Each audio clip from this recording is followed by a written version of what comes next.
자, 다음 주제로 넘어가 보도록 하겠습니다. 윤석열 대통령 장모 최 씨 통장 잔고 위조로 실형을 선고받았고 그 후폭풍이 계속되고 있어요. 뭐 그 과정에서 했던 이야기들 때문에 더 좀 돌아오는 것도 같기도 하고요. 근데 오늘 이제 또 이 주제가 더 조명을 받는 이유는 고민정 의원이 얘기했죠. 이 문제가 최초로 의혹이 제기된 게 장제원 의원이다 이 얘기예요. 저희가 좀 준비해봤습니다. 이 내용을 좀 보고 이야기하면 좋을 것 같은데요. 당시 발언을 좀 준비해봤습니다. 함께 들어보시죠. 윤석열 지검장의 장모가 신한저축은행 직원과 공모를 해서 이 잔고증명서를 위조를 했다는 것이 밝혀졌습니다. 본인의 도덕성 문제에 대해서 문제가 발생됐으니 이 문제는 모르셨다면 아니 그럼 피해자가 고소를 하면 될 거 아니겠습니까? 아니 아무리 국감장이지만 너무하신 거 아닙니까? 불행하게도 제가 장모님 사건에 윤석열 후보자께서 배후에 있다는 그 고리를 못 풀었어요. 그래서 오늘 장모님 얘기 안 하려고 그럽니다. 네, 조금 설명을 드리면, 그러니까 그 장모님 사건에 윤석열 당시 중앙지검장이 연루가 돼 있다라는 이제 의혹을 제기했다가 아니다라 얘기한 과정입니다. 이게 그 장모 최은순 씨의 사건에 대해서 얘기한 것은 아니고 지금 그것에 대해서 얘기한 것인데 오늘 이게 다시 한번 조명을 받고 있습니다. 이 과정 어떻게 보셨어요? 일단 고민정 의원께서 예. 국민의힘을 이간질시키려고 하시는 것 같습니다. 예. 세상은 참 돌고 도는 것 같고요. 예. 그러니까 당시에 2018년도는 물론 예. 이제 장제원 의원께서 야당이었고 예. 물론 지금 민주당이 지금 의혹을 제기하는 것처럼 네. 당연히 야당의 역할은 의혹을 제기할 수 있는 거니까요. 말씀하셨던 대로 국정감사장에서 이제 장모의 잔고 증명 의혹 관련해서 윤석열 예. 검사가 이제 연루된 거 아니냐. 예. 장제원 의원은 이제 의혹을 제기했던 거고요. 예. 근데 2019년도에 공교롭게도 또 이제 검찰총장 인사청문회 과정에서 장제원 의원께서 또 연루된 사실을 증명하지 못했다라고 또 선언을 하셨어요. 예. 그렇기 때문에 이건 그냥 해프닝으로 볼 거라고 저는 생각합니다. 예. 하지만 어쨌든 이 문제가 계속해서 이제 계속 그 야당에서는 이거 왜 안 다루느냐. 네. 이 고소 사건들, 뭐 고발 사건들이 재판 과정들에 대해서 관심을 갖고 있었고 결국엔 지금 구속이 되면서 다시 한번 주목을 받는 것인데 네. 이것과 관련해서 이제 고민정 의원의 주장은 뭐였냐면 최근에 장제원 의원이 지금 그 과방위원장을 맡고 있는 것을 내려놓겠다. 이게 네. 원하는 그 법안이 통과되면 그 얘기였어요. 네. 그것도 지금 염두에 둔 것 아니냐라는 지금 뭐 추측성 발언까지 나갈 거 아니겠습니까? 그걸 염두에 뒀든 안 뒀든 저는 오히려 지금 고민정 의원의 이런 발언은요. 예. 대통령실을 도와주는 거예요. 아 그래요? 예. 왜 지금 문제가 되는 부분을 분산을 시킵니까? 예. 장제원 의원을 여기에 끌어들인다 해가지고 얼마나 그게 도움이 된다고. 본질은 뭐냐? 예. 윤석열 대통령께서 대통령 후보 당시에 물론 가족을 믿을 수밖에 없고 그 신뢰하는 바탕 위에서 한 말들이지만 네. 결과적 거짓말이 됐다는 거예요. 결과적 거짓말. 예. 결과론적으로 거짓말이 됐다는 겁니다. 예. 그러면 의도는 뭐 비난할 수 없겠지만 네. 결과적으로 거짓말이 된 부분에 대해서는 책임을 물어야 될 거 책임을 아닙니까? 져야 최고의 된다. 공직자인데. 예. 예. 그럼 결과적 거짓말이 된 부분에 대해서는 그때는 어땠다든가. 그래서 가족을 믿을 수밖에 없었다든가. 네. 그리고 그 당시에는 가족의 말 이외에 나한테 그걸 뭐 수사할 권한이 있는 것도 아니었고 후보 입장에서 그 뭘 할 수 없는 거였기 때문에 가족을 믿고 얘기했다든가. 예. 그러나 결과적으로 이렇게 됐기 때문에 내가 한 말이 결과적으로는 법원에서는 거짓이 됐고 예. 그런 부분에 대해서는 내가 사과를 드린다든가 예. 이런 입장 표명이 있어야 그러니까 되잖아요. 장모가 뭐 수익을 올린 거 없다 그 말씀하시는 건가요? 그렇죠. 예. 뭐 이론도 이론도 수익 한 게 없고 예. 오히려 예. 뭐 손해만 보고 뭐 속았고 뭐 이런 식으로 얘기하셨잖아요. 네. 근데 법원은 아주 많은 자료들을 깊숙이 들여다보고 아니라고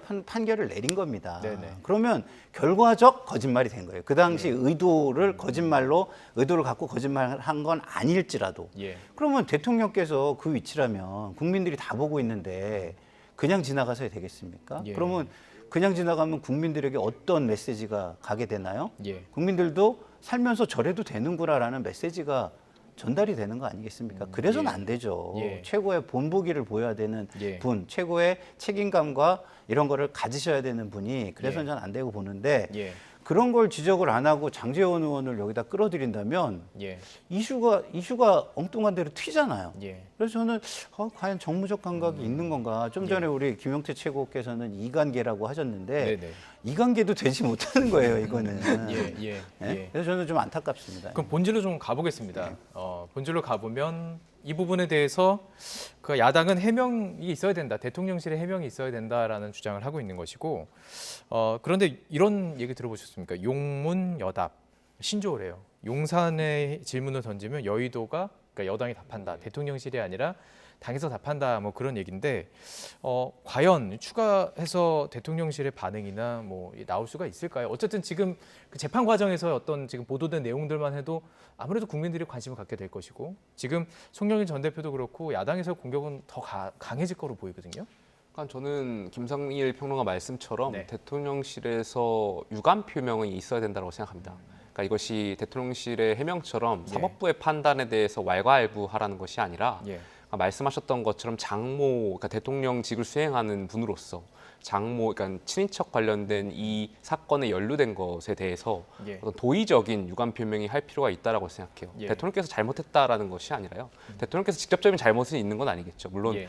이러한 것이 정치에 직접 뛰어들기 전에 있었던 일이고, 또 두 번째로 결혼하기, 대부분의 일들이 처가 리스크가 결혼하기 전에 예. 있었던 일이고, 사실 조금의 일부도 사실 결혼하고 나서지만 그 굉장히 짧은 기간에 이후에 있었던 일이기 때문에 예. 대통령으로서 그 당시 후보였고, 후보면 이제 장모님에 대한 이야기로서 본인이 이제 이해관계자로서 네. 제가 없다라고 정말 판단했을 수도 있지 않았겠습니까? 예. 그런 과정에 대해서 어쨌든 말씀하셨던 부분이 있는 거고, 예. 그러니까 지금 현재는 대통령이 되셨고, 그리고 결과적으로 말씀하신 대로 이제 장모께서는 이제 구속이 되셨고, 예. 여기에 대해서는 국민들께 도의적인 어떤 유감 표명의 말씀은 메시지는 있어야 된다라고 저는 생각합니다. 도의적인 표현이 있어야 된다고 보는데, 지금 민주당 측에서는 이 부분을 또 바라보는 시각이 기소하는 과정들에 대해서 좀 의혹을 제기하는 것 같아요. 오늘 박용진 의원 글도 보고 뭐 박성주 의원 얘기를 들어보면 네. 이게 두 가지 사실 이제 네네. 최윤순 씨와 관련된 네. 그 재판이 있었는데, 네. 하나에서는 오히려 아예 기소가 되지가 않고 안모 씨만 기소돼서 재판이 이루어지고 있고, 네네. 또 이 문제에 있어서 지금 구속된 이 사안에 대해서도 사기 혐의가 적용이 안 됐다, 이 부분은 좀 네네. 의혹을 제기하고 있더라고요. 네. 예. 그러니까 뭐 봐주기가 있었다 뭐 이런 건데요. 뭐 그거는 뭐 문제 제기를 할 수 있고 네. 문제 제기를 하는 거에 대해서 답을 하는 방식으로 이루어지면 저는 된다고 보고요. 네. 그리고 만약에 이번 정권에서 그 의혹이 밝혀지지 않는다면, 만약에 정권이 바뀌면 또 문제는 저는 될 수 있을 거라고 저는 생각을 해요. 예. 그 정도라면 뭐 투명하게 또 해명을 하고 국민이 납득할 정도의 해명이 이루어진다면, 또 그러면 그것이 뭐 부메랑이 돼서 올 수도 있기 때문에 못할 수도 있고 그런 것이죠. 근데 문제는 이런 겁니다. 아까도 제가 얘기했지만 김건희 여사의 도이치모터스 1심 판결이 나왔을 때 대통령실이 입장을 냈어요. 네. 민주당을 심지어 비난하면서 입장을 냈어요. 예. 민주당의 허위 주장이 주장을 해왔음이 증명됐다. 이렇게 입장을 냈어요. 예. 그러면 지금 이 부분에 대해서 장모와 관련된 부분에서 입장을 내지 않는다면 용산의 입장은 이겁니다. 내가 누릴 건 다 누릴게. 그러나 책임질 거는 나는 안 져. 이렇게 돼버리는 거예요. 국민이 볼 때는. 그게 말이 되겠습니까? 예.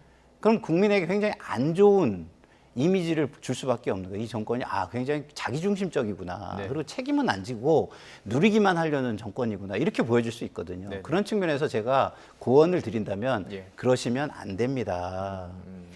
국민을 통치하는 위치에 계신 분은 예. 적어도 스탠다드와 기준을 만들어 주셔야 됩니다. 높은 그것도 더 높은 스탠다드를 만들기 위한 노력을 해주셔야 됩니다. 이런 고언을 드리고 싶습니다. 저는 추가적으로 그래서 네네. 대통령께서 이제 공약하셨던 대로 아까 특별감찰관을 임명하셔야 된다고 생각해요. 그러니까 예. 물론 지금 사건 같은 경우는 정치 시작하기 이전의 것들이기 때문에 예. 좀 해당되지 않겠지만, 앞으로 대통령 친인척에 대한 문제라든지 이러한 것을 전반적으로 안정적으로 정권을 위해서 관리할 수 있는 그런 체계가 필요하다라고 생각되고요. 예.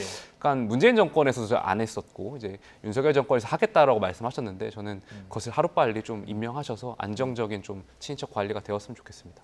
어떻게 보면 지금 두 분이 말씀하시는 게 원칙에 해당하는 것 같습니다. 원칙에 그렇죠. 해당하는. 그리고 기본 상식에 해당하는 거라고 예, 생각합니다. 상식에 해당하는 기본적인 부분인데, 지금 아까 제가 얘기했듯이 용문여답, 그러니까 이제 여당에서 대답을 한다는 거죠. 이것과 관련해서도 여의도 여당이 한다는 거죠. 여의도에서 대답이 지금 또 나올까요? 뭐 어떻게 적극적인 어떤 그런 해명 요구에 대해서 어떤 반응 나올까요? 그러니까 저는 당위론적으로 얘기할 수밖에 없고 네. 하셔야 된다. 그게 통치자의 덕목이다라는 말씀을 좀 드리고 싶은 거고요. 네. 그리고 여당께는 이런 말씀을 드리고 싶어요. 국민의 힘이 돼야지 아부의 힘이 돼서는 안 된다. 이 말씀을 드리고 싶어요. 지금은 아부를 통해서 자기 힘을 얻으려는 사람들이 너무 많아요.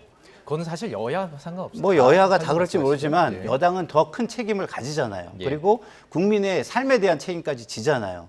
근데 국민은 바라보지 않고 아부에만 집중한다면 그게 말이 되겠습니까? 예, 알겠습니다.